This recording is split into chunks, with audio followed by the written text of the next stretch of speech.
आजाद Hindustan live, सच के साथ। खरगोन जिले की महेश्वर तहसील में किसानों पर मौसम की मार पड़ने से फसलें पूरी तरह बर्बाद हो गई है।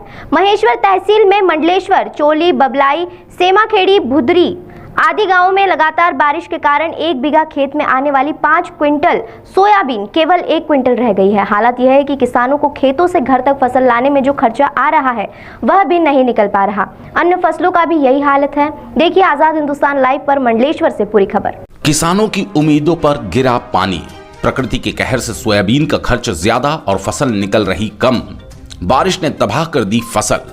कुछ किसानों ने तो फसल से ज्यादा खर्च लगने पर खेत में ही छोड़ दी खड़ी फसल।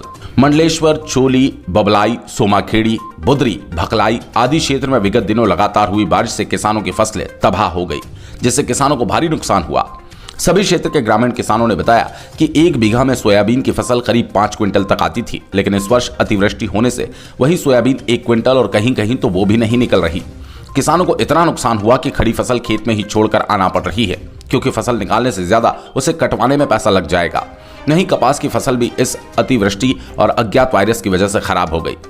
ग्राम चोली के रविंद्र तंवर ने बताया कि 8 बीघा में बोई हुई कपास की फसल बहुत अच्छी थी। उसके बाद न जाने कौन सा वायरस आया, जिसका इलाज दवाई दुकान वालों के पास भी नहीं था। उसके बाद वो सूखते ही चला गया और खत्म हो गया। सूखी लकड़ी मात्र बची है। जितेंद्र शेरा ने कहा 6 बीघा में बोई मक्का की फसल अतिवृष्टि से बर्बाद हो गई। उसके पूर्व पहले ही सोयाबीन का अंकुरण नहीं हुआ था, उसको निकालकर मक्का बोई थी, वो भी खत्म हो गई। अब कुछ भी आस नहीं है, जिससे हमारे घर पर आर्थिक संकट आ गया।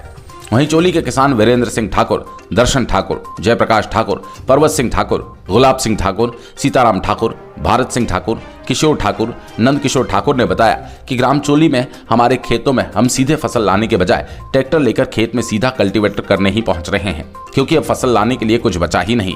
इसलिए दूसरी फसल की तैयारी करने का काम कर रहे हैं। ग्रामीण क्षेत्र के सभी किसानों ने कहा सरकार ने सभी किसानों का मुआवजा स्वीकृत करना चाहिए, जिससे किसानों को राहत राशि मिल सके। मंडलेश्वर से गौरव ठाकुर की रिपोर्ट।